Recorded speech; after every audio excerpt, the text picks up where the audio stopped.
Welcome to the Trainer's Bullpen, where trainers in the law enforcement space come to hear the experts talk about their work, experience, and research into human performance, particularly as it relates to the critical aspects of training motor learning and adaptive decision making. The purpose of the Trainer's Bullpen is to help bridge the gap between law enforcement training and the findings of academic research and current pedagogical best practice. Our desire is to help advance law enforcement training, make research applied, and improve officer and public safety. The Trainer's Bullpen is a production of Raptor Protection, and I'm Chris Butler, your host. Today, it's my pleasure to welcome to the show Lon Bartel. Lon is a principal researcher at Vertra, a premier military and law enforcement simulation training company. With over 25 years of law enforcement training experience, Lon was recognized by Arizona Post as a subject matter expert in firearms and defensive tactics, and is a founding member and lifetime advisor of the Arizona Tactical Officers Association. Internationally certified by IADLIST, Bartel has earned innovation awards for simulation-based training and has presented widely on high-stress performance, including at ILETA, LETN, LEEP, and Force Science conferences. Lon holds a master's in applied exercise and sports science from Concordia University, Chicago, and a bachelor's from Arizona State University. He is certified by NSCA as a performance enhancement with NASM. He has published peer-reviewed research on officer performance and perception response times. Lon is currently pursuing a PhD in performance psychology and integrates physiology and psychology to enhance decision-making under stress. His mission is to support life-preserving effective performance for law enforcement and military personnel through holistic, evidence-based training.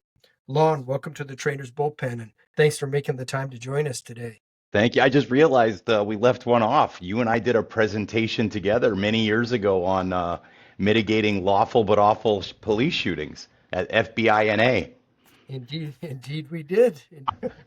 Well, that's what happens, Lon, when you spread yourself so wide across the nation. Your kind of good training, it's easy to forget about one or two of those things. So, Lon, why don't you tell us a little bit more about yourself? I mean, I read your bio, but bios, they don't give a good snapshot as to the man behind the bio. So, tell us a bit about yourself. Yeah, so I joke, I say that I was a science geek that turned knuckle dragger that turned back into geek. So yeah, this whole police thing was something that I was attached to because my grandfather actually was a sheriff posse member, and when I was putting myself through college, I was working as a strength coach and a personal trainer and doing a bunch of other stuff, and I was helping guys rehab from Phoenix PD, injuries, J.P. Morgan and Gary Vinault and a bunch of guys that really, as a young individual, young person, I was interacting with, and I was really thrilled with what they did. So I was working on I finished up my undergrad, and I started my master's at the time, and I was doing research. I was helping Dr. Crowley do research on total body carbohydrate utilization, which was really, really fun because we had we called it the rat smasher research, where we came in on the weekends, we were doing surgeries, and we put aortic stents, so little pieces of plastic tubing into the arch of the heart of the rat, and then gave them different chemicals to stop what's called the Krebs cycle. It's just how we break down energy. We would run the rats at different intensities. We'd hit them with phenobarbital, which would stop the heart, and then we needed to freeze the rats so that we could eventually grind them up and do a total body carbohydrate utilization. Well, we found out quickly that you drop a rat in liquid nitrogen, and the outside would freeze, but the inside stayed insulated. So we had to figure out a way to get a 3-ton car jack inside the liquid nitrogen, and then we'd made flat frozen rat pancakes that we could then grind up and do all the measurements on. So, yeah. Let me just stop you there. So just in case we have anybody from People for the Ethical Treatment of Animals. It was approved. This study was fully approved by the Ethics Review Board, It right? was. It was. Okay. Yeah, I mean, but I was doing stuff like to give you an idea, we were doing looking at some of the original creatine research, right? I was designing. I literally have two designs that I came up with to design a loaded machine. We called it the rat squat machine, so that we could actually load the hind end legs of the rat and give them creatine to be able to look at the effects of loading up with creatine as a supplement kind of thing. I mean, this was early creatine research, right? You're talking 95, I think it was. I'm dating myself, I realize, but yeah, so that was my background. I was dealing with sports med and dealing with performance. Like I said, I started my master's degree at the time, and I was working in the lab for Dr. Willis, and I was doing micropipettes, which there's these little things that you microliters that I would put in these little test tubes, then run them on a spectrophotometer to measure a chemical assay, a composition, and I'm running through these little micropipettes, and somebody came in to get my attention, and it drew my attention away from what I was doing. And I looked back and I realized I forgot where I left off. And I realized, this lab thing is not all that it's cracked up to be. And I had some So issues with naturally, you got into law enforcement. yeah. Well, like most people, right? I mean, I when I was looking at what I wanted to do, I wanted a job that was challenging. I wanted a job that I wasn't going to stare at the same four walls. The lab walls were driving me nuts. I'm too ADHD for that. I wanted to constantly learn. Learning is such a critical component for me that if I'm not learning something, I'm not reading something, I'm not engaged in something, I am not happy. And I grew up really poor. My dad was disabled, and I lived on food stamps the whole nine yards. I never wanted to be rich. I wanted stability, right? So for me, it was trying to find something. Like I said, I had all these individuals who were connected into to the law enforcement community, and I did a ride along with James Smith of Phoenix PD, and had a blast. And I realized this is something absolutely I would be interested in doing. So that's kind of how it started. And then, the funny thing though is, going to the academy, I'm thinking I've got all this sports med background. I'm going to the police academy where we're teaching cops to make decisions and to use skills and under tense, uncertain, rapidly evolving situations, just the same as sports, right? I mean, open environments where we've got to be able to make adjustments. And I'm like, all right, sweet. All this research, all this stuff I know about how to train athletes, I'm sure I'm going to see it in the academy, because an athlete's dealing with winning a ring or a trophy or whatever else, and an officer's talking about keeping their life or somebody else's life. So I'm sure that all the research and the science that we knew for many years would guide the type of training that we were doing. And I got in the academy, and I was quickly educated that not even close. We were using training methodologies that the athletic training sport world had moved away from as a primary method for training, because they knew it just doesn't have, and your audience knows these two terms. They didn't have retention, they didn't have transfer. So I'm like, okay, fine. I'll get through the academy, and academically I breezed through the academy. It was really easy from that perspective, because like I said, I love to read. I'm a student. It's what I do. I grew up shooting, so firearms wasn't an issue. I had a blast with firearms. I mean, you're paying me to shoot somebody else's ammo. Absolutely. I really enjoyed the academy. It was just one of those things. The DT world, I spent many years of my life studying Muay Thai and training in Muay Thai. So I love DT. I love that. I had a blast with all of that. I just hated the running because it was so boring. And I'm like, this is up South Mountain for the next 7 miles. I'm like, this is so much better stuff we could be doing to train each other. Anyway, and then when I got into advanced officer training out of the academy, I assumed I would see something that mimicked or borrowed from the research literature, and I didn't see it there either. And it was hard because I got involved in training. I became a firearms instructor, DT instructor, taser, the whole nine yards. And I would start talking about some of these concepts, and they were foreign to most people. And everybody out there knows how difficult it is, because the two things that cops hate are change and the way things are. Trying to make adjustments in training protocols is not an easy, and even more so back then, it wasn't an easy task. So as an example, I went to Brian's performance enhancement imagery course, and I brought it back, and I'm trying to get my folks to understand. And I mandated all of my instructors went to Brian's PEI course, and they all came back. Oh, we finally know what you're talking about. I'm like, sweet. So it's such a big deal, but I didn't see a lot in AOT. It wasn't until the SWAT community and I got involved in the SWAT world where I started to see some of what we knew the research said. And I really truly believe, because you get a lot of tier one folks that retire out of the military, they either A, become trainers and you see some bleed over, or they get involved in law enforcement, they gravitate to the SWAT community. So that's where I started to see some of the training methodologies change a little bit. I got involved with teaching for simunitions. I taught for them for a long time. And it was one of those things that I wanted to see more and more. I started our explosive breaching program, and I joke that there's no problem that's so insurmountable that a proper application of high explosives can't fix it. So you talk about that community and that environment. We started to see some changes, and it was really nice to see. But at the state level, it was tough. Like I said, I sat on the subject matter expert committee for the state of Arizona, and I was oddball because I was DT on firearms. But to try to talk about, making these type of changes was a big pushback for a lot of reasons. And I'm starting to see some changes on that through the community, but it's a slow go. I mean, the methods of instruction course that you put together, I mean, that's one example of folks being out there doing great things, trying to make those impacts, trying to make those changes. I'm doing some of the same stuff with Force Science, and it's really, I'm blessed in what I get to do and reach out and touch trainers and try to make differences in the outcomes, even if they don't know it. The hard part, right?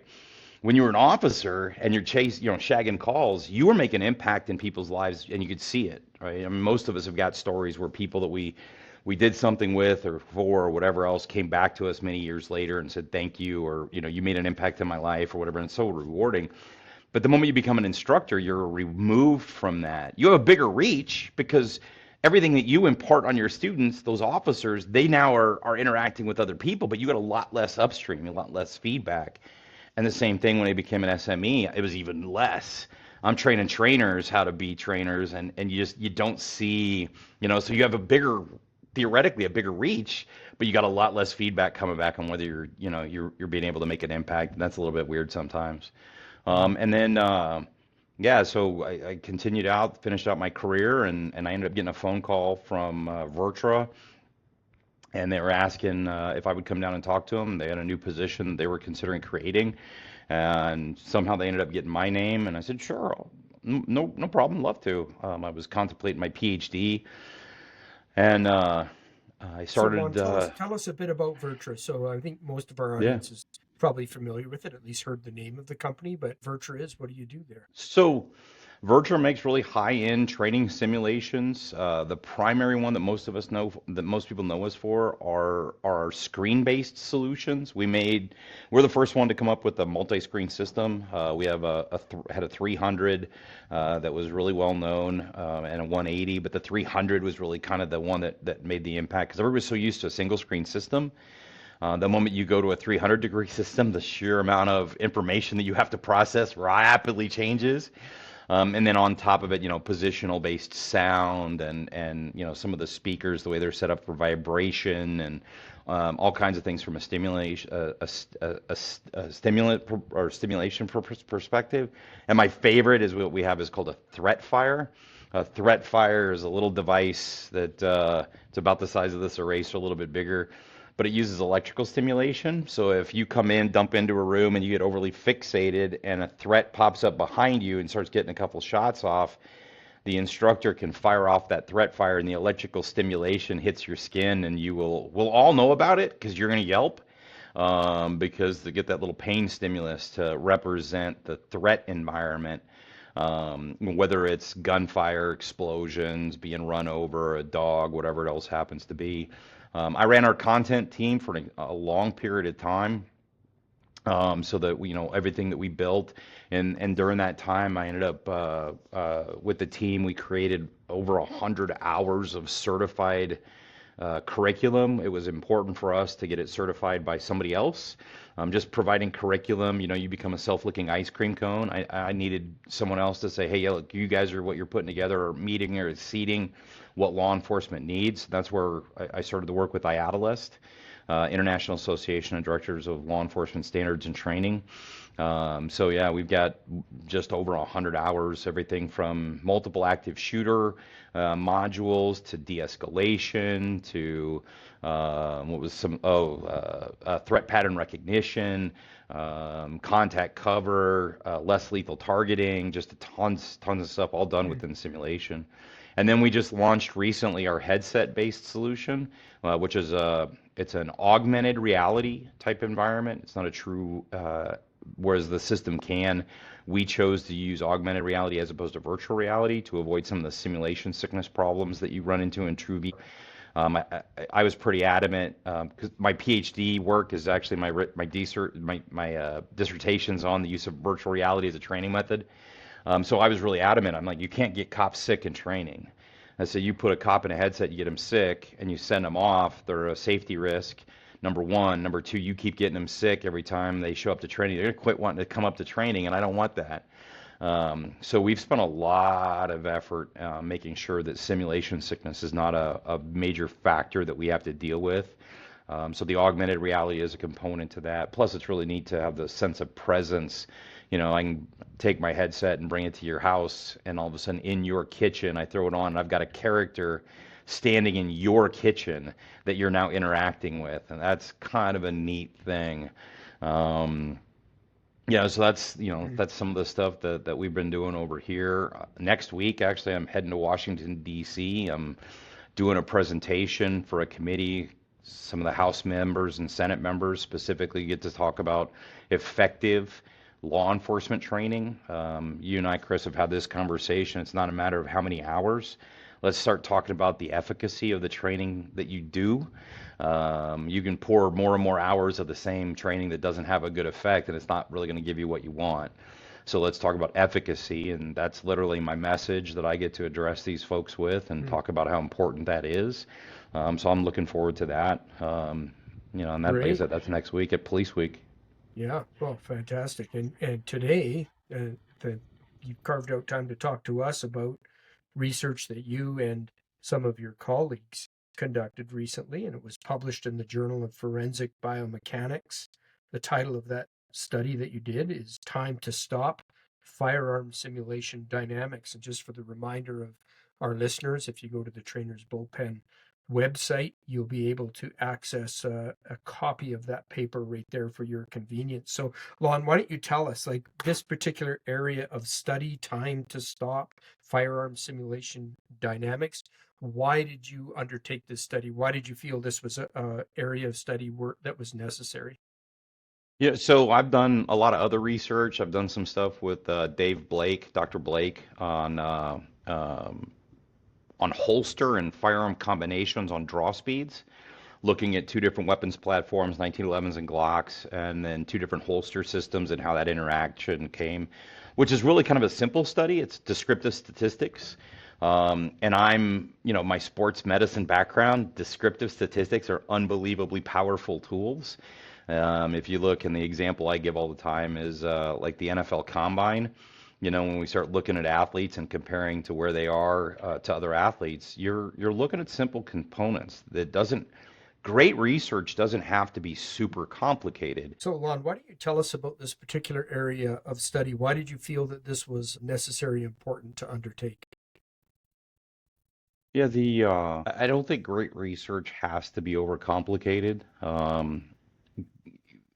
Great, clean, easy to understand when it comes to human performance. Descriptive statistics are fantastic. When I was looking at some of the research that was out there, like I said, the stuff that I've done with Dave Blake on holster draws, those are easy, those clean. But Force Science has done a lot of really great research, and I'd seen some complaints, which is a little bit weird, that some of the research that Force Science did was, it was all on police officers. And I'm like, yeah, that's the population of interest. I said, okay, well, is this a cop thing when it comes to time to stop, or is it a human thing? So what happens if we do grab a different population? Are we seeing some of the same aspects that we see in a different population or the same performance envelope that we would in law enforcement. And that was one of the reasons. I do a lot of expert witness work, and the question of how many rounds is appropriate, always comes up from when we start seeing shootings where there's 2, 3, 4, 5, 6, 7, 8, 9 rounds. And for those of us that understand, 6 rounds can literally happen in under 1.2 seconds in a heartbeat. So it was one of those ideas that let's take some of the original work that was done, let's put it on a different population group, but let's make some changes and see if we can actually make it even more representative of the shooting environment. And that's what I did in the utilization of the simulator. I was lucky in that I knew our speeds when it came to tracking and everything else just because of the work I have at Vertra. But Dr. Alex Buga at the Ohio State University, they are doing some work with the DoD, the Department of Defense, and they needed to establish validity for the Vertra system to be able to use it as a measurement tool. They were doing some great stuff when it came to ketoid drinks and staving off sleep deprivation, and they're doing a bunch more stuff. So love the work that the Volek Lab is doing over there. But his research that validated the Vertra Sim had come out just a few months prior, so it was really easy to go, okay, look, I'm using this tool, but some other folks somewhere else validated this tool. So it's not me saying it, it's someone else's research that showed that, hey, this is a valid tool for measurement. So it was one of those things. What can I do? What would be a good starting point? And there's a bunch of other stuff that I want to do as well, but this was just such a great one because there's so much contention, as most of your viewers know, on anytime an officer fires, a few more rounds than what somebody believes is appropriate. And it's like, okay, let's talk about the reasons why. Let's dive into that. So that was the bigger, one of the bigger reasons. Okay, great. And so before we get into the important issue of your research about the time it takes to stop the shooting response and what you found there, maybe we should first talk about what's involved in the start shooting response, because in order to understand the stop shooting, maybe we should wrap our heads around what an officer has to do to start shooting. And you actually mentioned this in the introduction of your paper, so can you talk us through that a little bit for us to understand what's involved in that? Yeah, well, I guess what I want to say though, let's start off with is let's understand we're talking about lab setting. I don't want there to be any manipulation or misunderstanding. I'm talking about a perfect, pristine lab setting.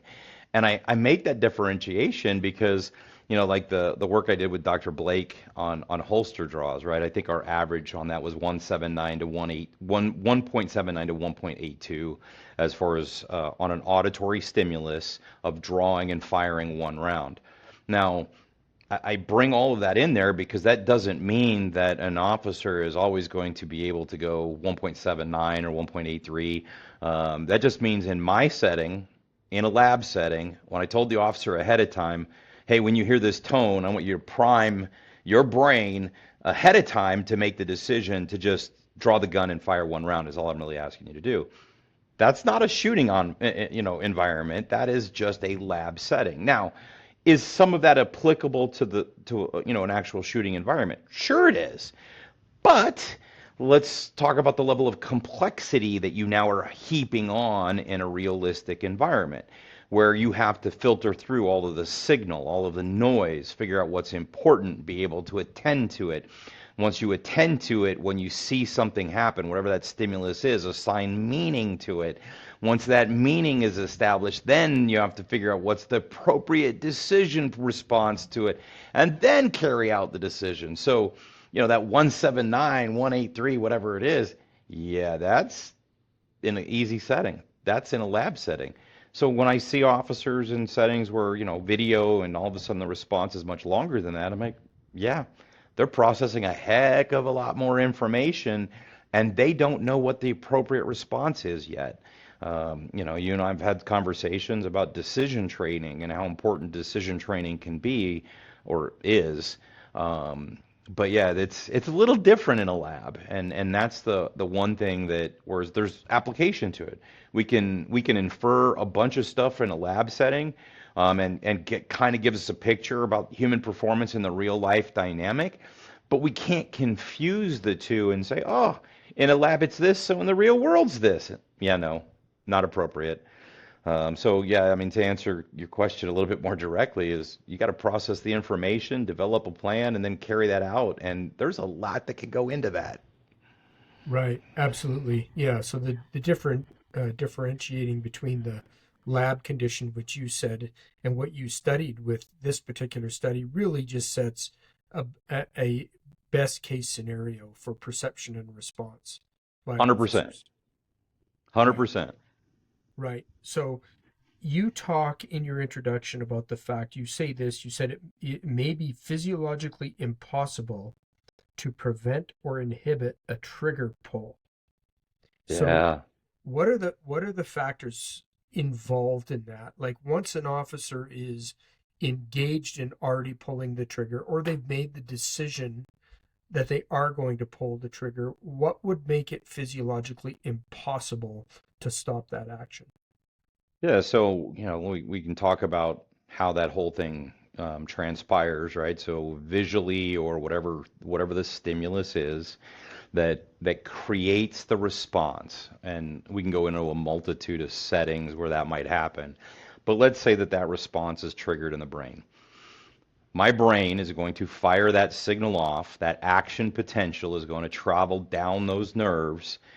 As it passes down through those nerve endings, it will reach that neuromuscular juncture, uh, from nerve to nerve to nerve, right? The entire concept of that, but eventually that neuromuscular juncture where all of those nerves or all those muscle cells are innervated, and they are then going to contract, whatever they happen to be. The muscles of the shoulder and the tricep in a punch, the muscles of in the flexion and the forearm on a trigger press.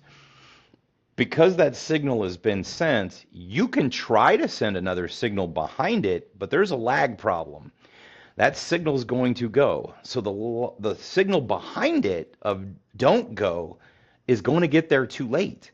So when I say that, there's some situations where you may not be able to stop that. And there's some anecdotal evidence where I've read some things that I wasn't able to track down, but I've read a few pieces where officers were engaged in a gunfire sequence, and they couldn't stop pulling the trigger, but they were able to move the gun in a different alignment and fired off a couple more rounds. Um, and in the interview, and maybe it was a confabulation, but in the post interview, it was I knew I needed to stop shooting, but I couldn't. I just knew that my environment changed, and I tried to do something different. And basically, they started putting rounds into a baseboard. But that press still happened, and those are the things that we have to look at. Human beings don't magically immediately turn on and magically immediately turn off. It's not nothing in human performance is instantaneous. Nothing. It may seem it, and we might talk fractions of a second, but we're still dealing with the reality is that human beings, our vision is not in our eyes. Our vision is actually constructed in our brain. And I use the term constructed on purpose and by design because it really how our brain formulates all the information that we've had in our experience and what we understand. That helps to shape how we actually construct the vision image. And then once that is established, then we start processing it and figuring out, okay, what do I do about what I'm experiencing at this point in time? And again, there's training components that go along in that, and a million other things. Um, but yeah, so I'm not 100% sure, and the research indicates, you may not be able to stop it once it started. Right.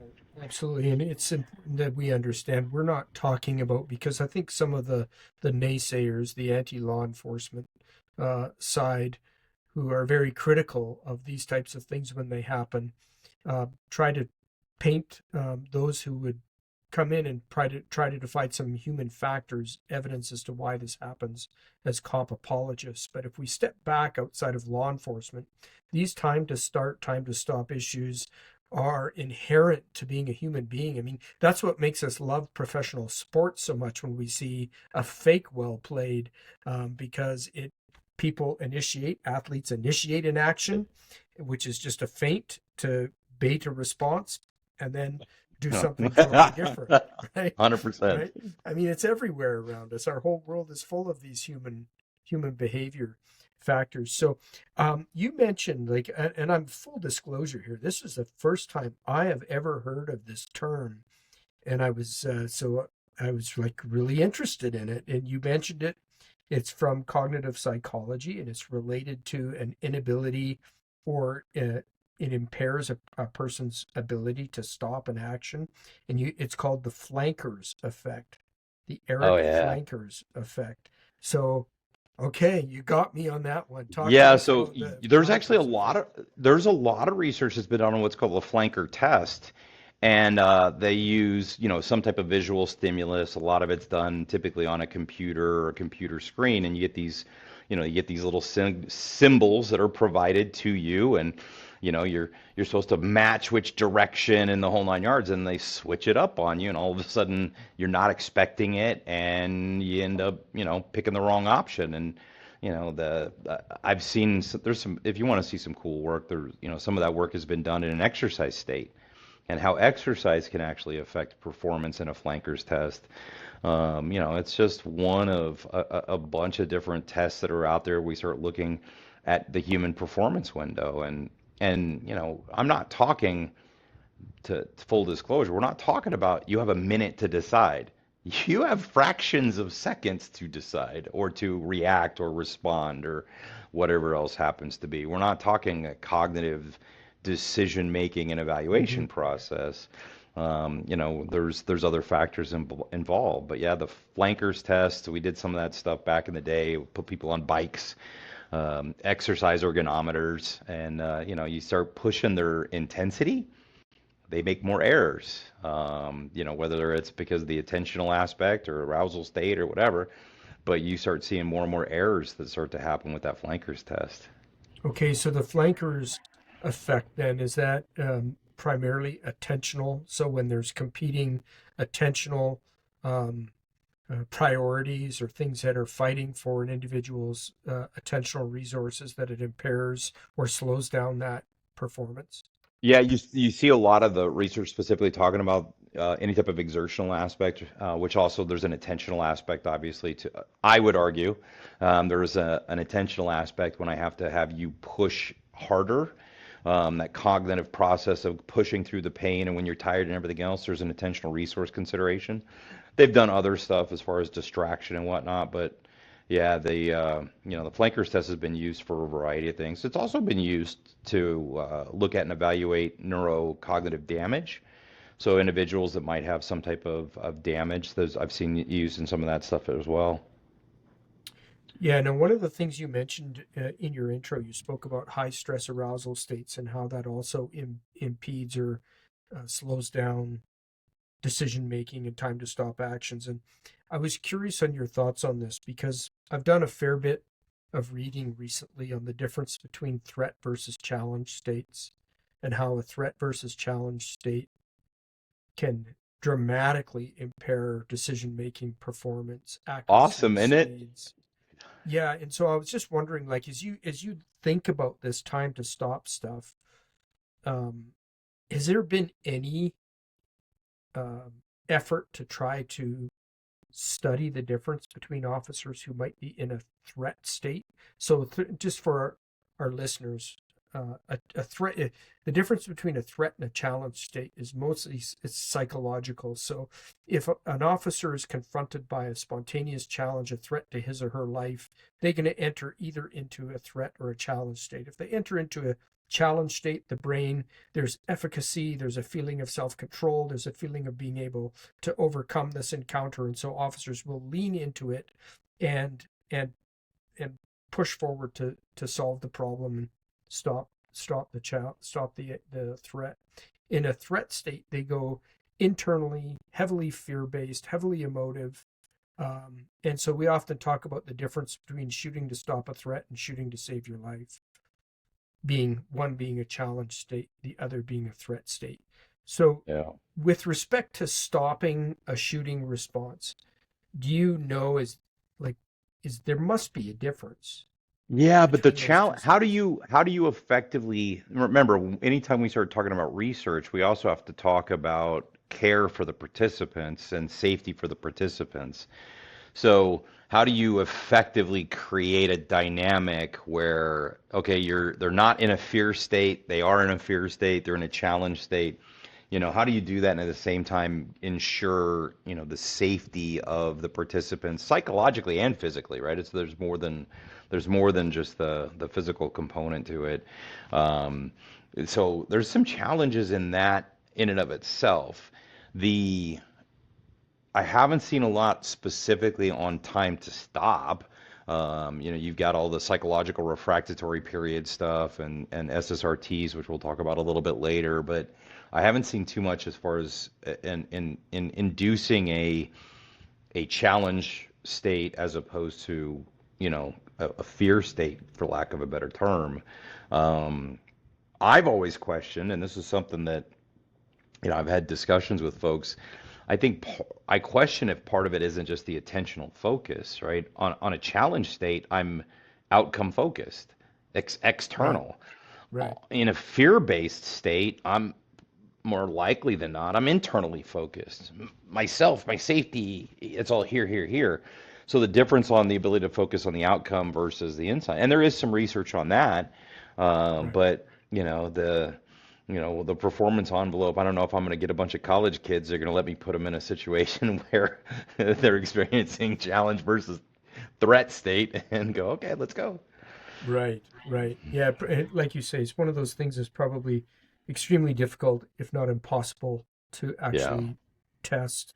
But I think intuitively, from what we know about threat versus challenge, there must be a significant difference in an officer's ability to, because if I'm externally focused, I'm going to pick up on the ending of the threat condition more accurately and more quickly, and hopefully right. be able to stop the shooting response more Right. quickly than if But I'm that's picking up on the signal, right? I right. mean, it Yeah. just, and the ability to whatever the signal is, right? Visually is predominant. That's what we dominate, right? But being able to pick up on that signal faster is more likely to allow you to make some type of change in your behavior. If it takes you Totally. longer to pick up on the signal, the stimulus, whatever the stimulus is, then yeah, it's going to take you longer to formulate your plan or do whatever it is you're doing, whether it's stop pressing the trigger or turn left or turn right or whatever else. And I think intuitively, we kind of can all attach to that. But yeah, I don't know. That would be fun to do. I just don't know if the ethics committee would let me do it. Right. No. Well, probably not, and for good reason. So You thought the you rat squisher well, I know exercise was rough. I wasn't going to bring the rats back up again. I was letting that go. But you kind of threw out another term a minute or two ago. You said the psychological refractory period, which you also Yeah. mentioned in the introduction, and how the psychological refractory period affects time to stop. So tell us about that. What in the world is the psychological Yeah. refractory period, and why do we care about it?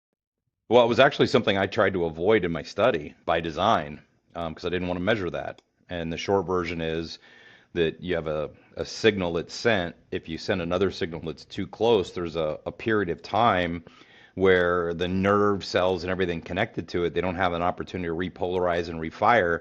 So you're going to have some problems with it. And I needed to make sure that didn't happen.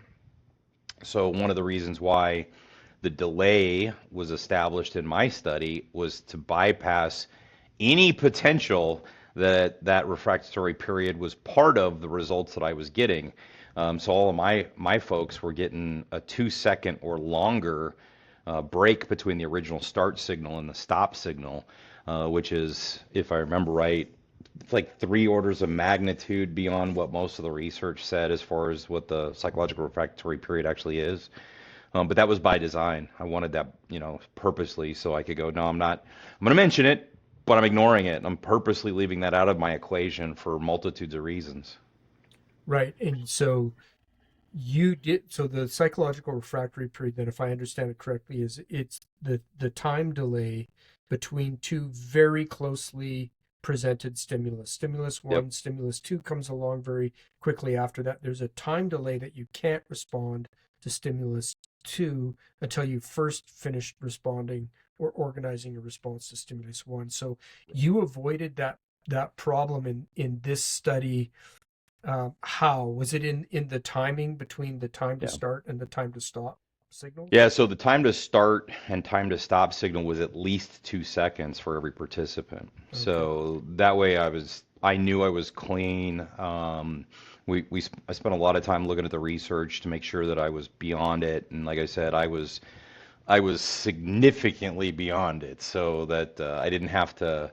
I didn't want to have to deal with it or even make it, as part of my argument. I'm like, no, no, no. Take that completely out of my equation. How do I do it? Well, let's increase the time. Now, the downside to it was I was getting shot sequences where most of my folks were, dropping 9 rounds or more in the window, which was interesting to see. But 2 seconds, you'd be surprised what people can do. sure. Right, absolutely. And then another factor that kind of went into this whole thing is stop signal reaction time, or SSRT.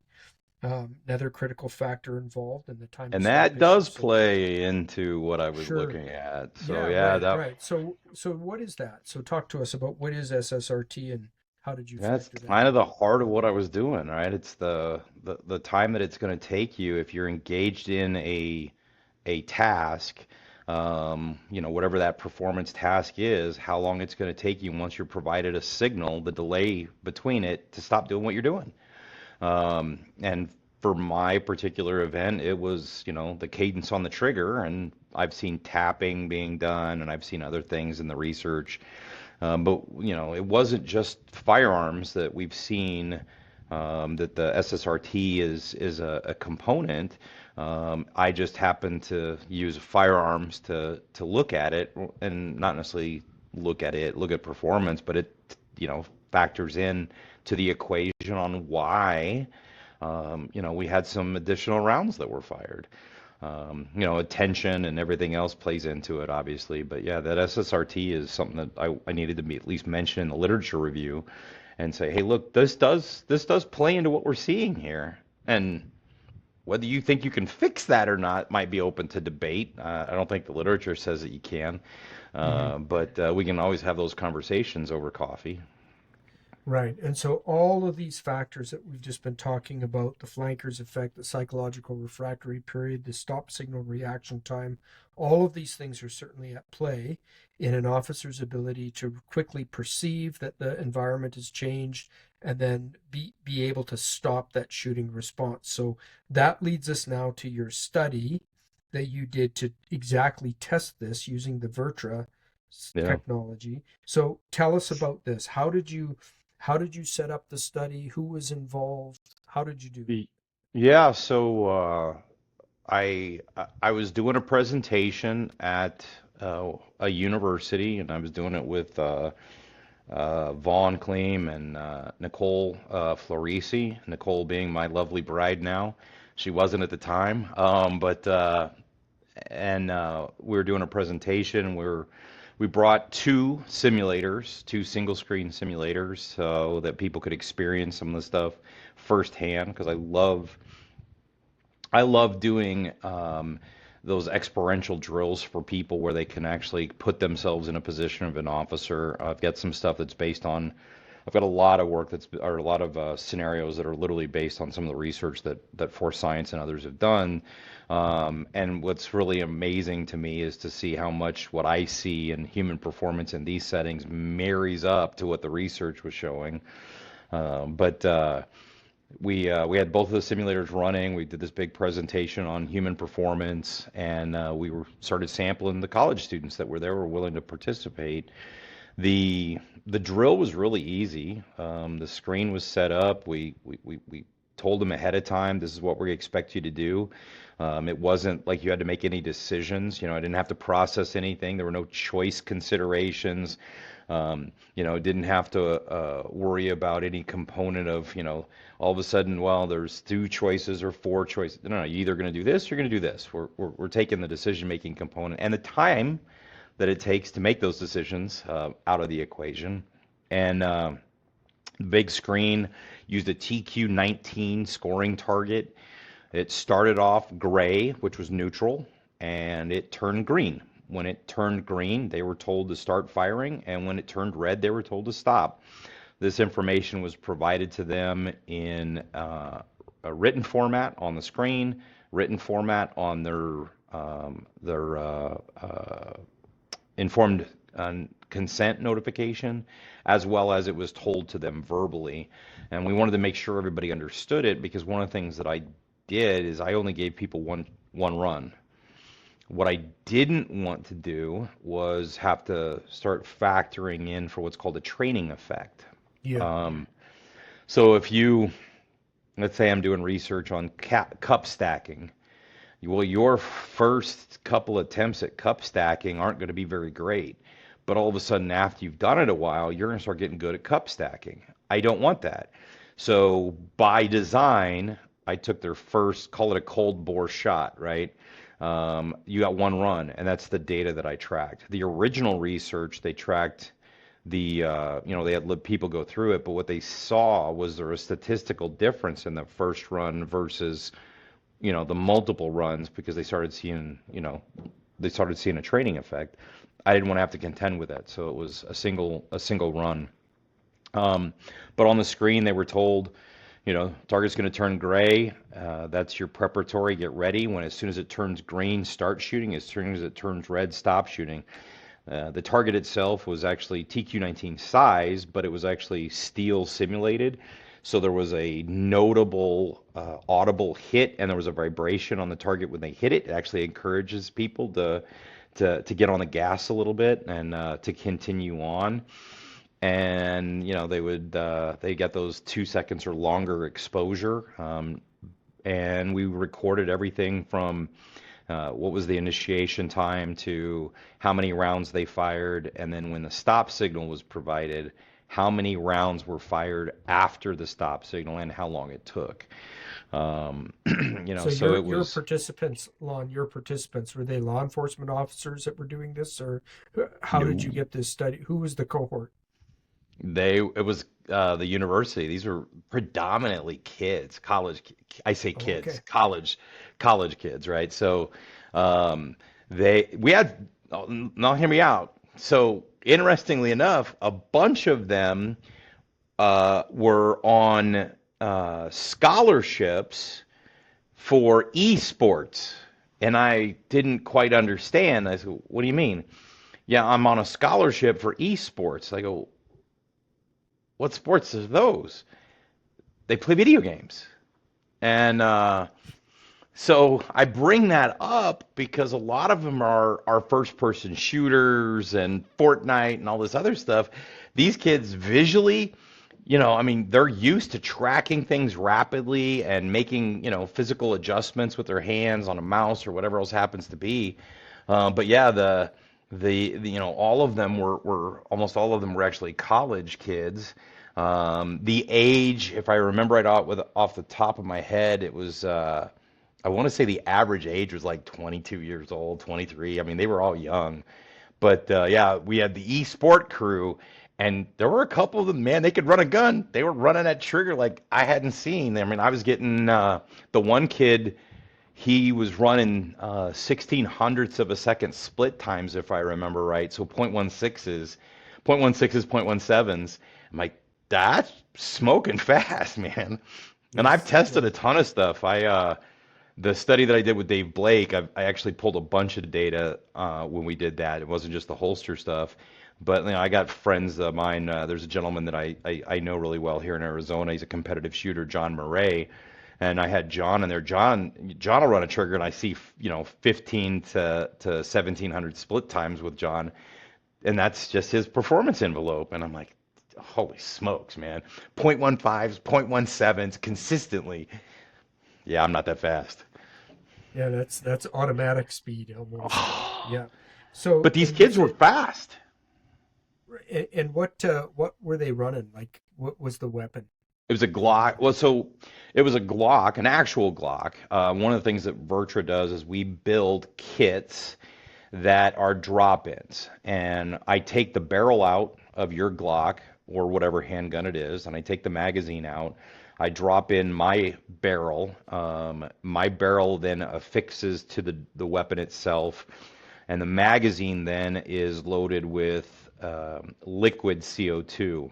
And what I mean by that is we use a dip tube on the pressure pump so that what gets pushed into the magazine is actually liquid CO2, which gives me a better pressure window so that when you press the trigger, the charge chamber activates and the CO2 that's inside the chamber is what cycles the gun. So we actually get a disturbance in the sight picture and muzzle recoil and muzzle flip to simulate more on what Mm-hmm. you would see as far as a gun. Is it 100%? No. The recoil's tamer. It's harder to match kinetic energy coming from the burning of gunpowder with a CO2 just because of the nature of it. Our AR-15s, however, when it comes to the recoil impulse, are almost 1-to-1, which is really kind of crazy. But handguns are much more problematic just because of the nature of it. But yeah, so it was a Glock 17 with our drop-in kits and the CO2 systems. So instead of it just being like a trigger reset, they had to, and we were tracking, making sure we were getting hits.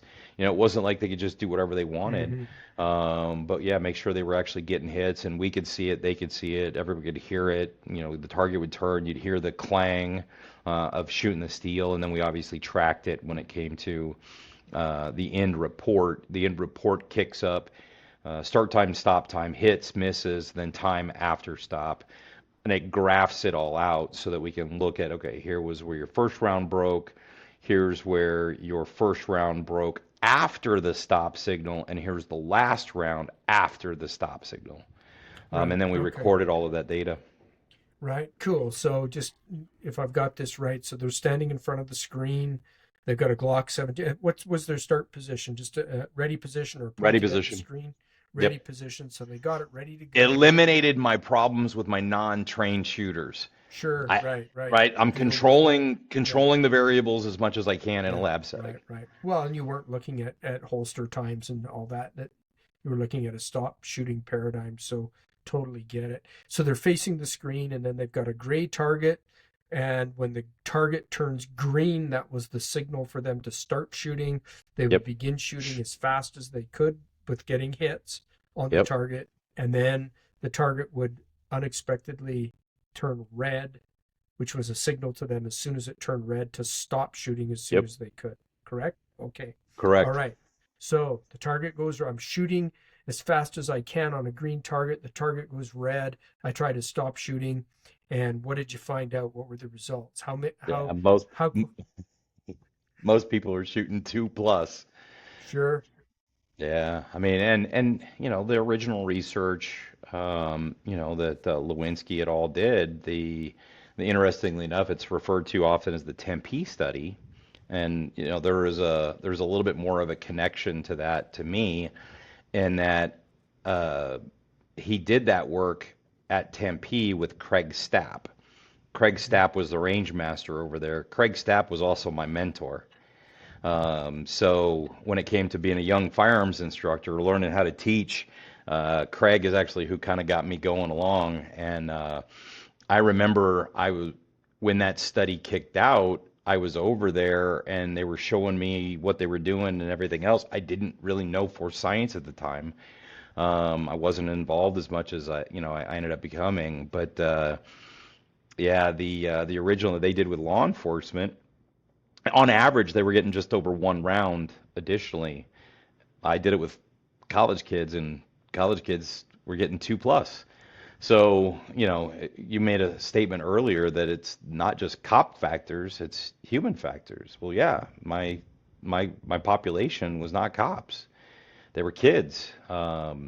And they did the same thing. They fired additional rounds. Young, athletic, in shape, right? I mean, you got everything going for you, and they're still giving me extra rounds. Sure. So it isn't, Right. it's not apologies for cops' behavior. It's trying to come to an explanation of what it means to be human, and all of the imperfections and delays and everything else that we have built into us. really is try to help frame what's reasonable. Yeah, and I think it's worth mentioning again because you were so careful to make sure that you articulated the difference between the laboratory condition and a real world condition. And here we have university students, aged 21, 22 years old, not under any conditions of threat. They're told exactly what's going to happen. They have a full anticipation of what's going to occur, what it's going to look like when it does occur. And so all of those factors and good lighting and all of that, which in Perfect. office, Perfect lighting. perfect conditions, which an officer and an officer involved shooting doesn't have any of those. They have a high ambiguity, high stress arousal. They don't know the spontaneous nature of these threats, when they're going to begin, when they're going to end, if they are going to end. And so what can you take away from that? So if we see 2 rounds on average being fired in this study that you did, in its best case scenario, like, so what's the so what from that as we extrapolate that Yeah. into an officer involved shooting? Well, and I want to add to it, right? I mean, my stimulus was fairly close and huge. A lot of these kids, because I watched their eyes, I didn't have eye trackers on them, which in hindsight, there are things I wished I would have done, kind of thing. But as I'm watching their eyes, the vast majority of them are point shooting, so they're not having to deal with accommodation considerations, and by that I mean the eye focusing on one focal plane to another, right? They are 100% not required to actually change their focal plane. So if you have an officer, specifically if they're shooting iron sights and they're going to their front sight to try to get their hits, that means that my target and target backdrop area, I don't have a clear picture of it. You can't focus Mm-hmm. on two sight planes at the same time. So that means that individual, if I'm focused on my front sight, the individual that I've been shooting at, they have to change physically so significantly that it will grab my attention or something drives my vision to them before I'm able to process, oh, I need to stop shooting. So in mine, huge signal up close, right? No ambiguity, no evaluation in any way, shape, or form. But a shooting's not like that. A shooting's mobile, a shooting is low light, a shooting is, maybe further away, and more importantly, you have to interpret, is this person still a threat or not? There's no interpretation in what I did. It was either on or off. Cops don't get that luxury. Cops are having to make the determination, is this person still a threat? And how does that establish? Is it body position? Is it proximity to a weapons system? Is it, all of the factors Mm-hmm. that somebody's got to start playing with in their head? Right. So Yeah. I would expect more than two. And it wouldn't shock me in any way, shape, or form. And Right. I've got, there's some cases that I've been involved with where individuals were shot multiple times, and it's like, yeah, I would expect that. And Mm-hmm. research shows in the perfect setting it happens. It's definitely going to happen here. Right. Now, I would like to read, there's got a couple sentences in your conclusion that I thought were really good. And you say this: using the training simulator, we demonstrated that even under controlled, distraction free conditions with unambiguous stop signals, participants exhibited delayed responses, resulting in an average of 2 additional shots fired after the red stop signal was presented. These findings underscore the inherent constraints of human reaction times and inhibitory control, reflecting the physiological and cognitive bottlenecks civilians, peace officers, and military personnel may face during dynamic events. So that's a mic drop moment right there, that conclusion statement. So amazing, like, just again, just validating to it with using this technology, um, to an accuracy that's never before been studied. So congratulations to you and your colleagues for doing that and adding to our understanding of human behavior. You talk about some of the limitations and future areas for research. Yeah. And one of the things that you mentioned, especially for future areas for research, was that you would like to see evaluation of a realistic evolving threat. So I think trying to capture what you've just been talking about, right, Lon, is more of Yeah. the ambiguity around an ecological, real life situation. So, do you have anything to say about that? Is that something that Yeah, I've you, actually already built the characters. I did of course, you did? I did some work. How do I got to be careful how I put this. So we contracted with a tier one organization, and we built 2,000 characters that are engaged in very simple stimulus. Sometimes it's a rock, sometimes it's a phone, sometimes it's this, sometimes that. The beauty of that, it was funded by the federal government, and we were allowed to then use those characters for law enforcement. So I turned those into two courses, which are behavior threat analysis courses that we built.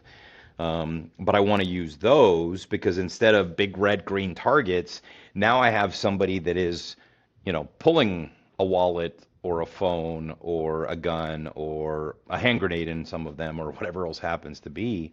So now you have to make evaluations. And you also have to make evaluations on whether this person's no longer a threat.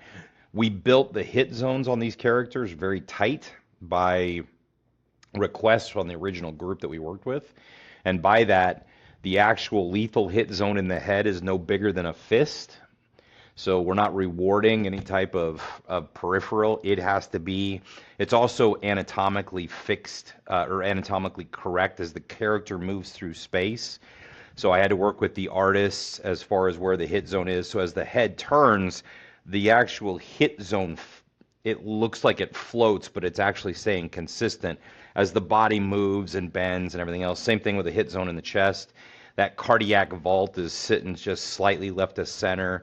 And from a side profile, which there's some targets that are side profile, where it sits in the chest cavity where the airspace of the lungs is, it's actually anatomically correct. So we built those in there. If you don't absolutely hit the mark with those, the target staggers and re-engages. So I also have the ability to suppress the hit zone and just force the stagger, meaning, I'll tell you when the target goes down, and then we meta mark. What I mean by that is I go in and I mark the actual video with metadata, and the metadata that data is okay at this point in time, this target is no longer a threat, and they start to fall. And the way we do that is we bring in more than one SME to look at it, and we make sure that we have coherence. Not somebody go, oh, that person's no longer a threat. No, no, no. We're going to bring some people in and go, let's make sure we all are evaluating this and go, no, that person at this point in time is no longer a threat. Now, that doesn't mean you're going to know that. It just means that from a physiological perspective, maybe the gun is completely dropping in space. It's out of the hand, right? So, they brought it up and they fired and the gun gets let go and it's one frame away. Metamark that because we know that. Now, it doesn't mean the brain's going to see that. It just means objectively, I can say that at that point in time, if they could magically see that, they would realize that the person's no longer armed. But what we wanted to then look at, or what I want to do in the future is, okay, Mm. how does that play into it? How far from the first frame, the first possible frame of video where they could say that this individual is no longer armed, what are we actually going to see? How long does it take to process? Does the movement change it? Does, whether it's male or female, change it? These are, the level of complexity of that research design just went up significantly. Right. Yeah, yeah, absolutely. Well, that's exciting. I hope that you do actually continue that exploration of that study because that would even move us closer to understanding human behavior in the real, more realistic type of scenarios. So, Yeah. Lon, we're up against an hour here, so I want to thank you for coming onto the Trainer's Bullpen. And more importantly, Lon, I've known you for I think over 15 years now, and you just never cease to impress me with your professionalism and your passion for law enforcement, for advancing law enforcement and public safety. And please continue the amazing work that you're doing there at Vertra. And so we've been speaking with Lon Bartel, principal researcher at Vertra. Lon, thanks again, and we look forward to having you back on the Trainer's Bullpen. Thanks, Chris. Well, we hope that you've enjoyed this episode of the Trainer's Bullpen. And as always, our encouragement to you is that you would reflect deeply about the critical aspects of this interview and how you can apply the principles that you heard to advance your training and make your students more effective and adaptive performers in the real world. As a reminder, all of the research papers, as well as the other links, are available to you over at the Trainer's Bullpen website at trainersbullpen.com. Thank you for your dedication to advancing officer and public safety.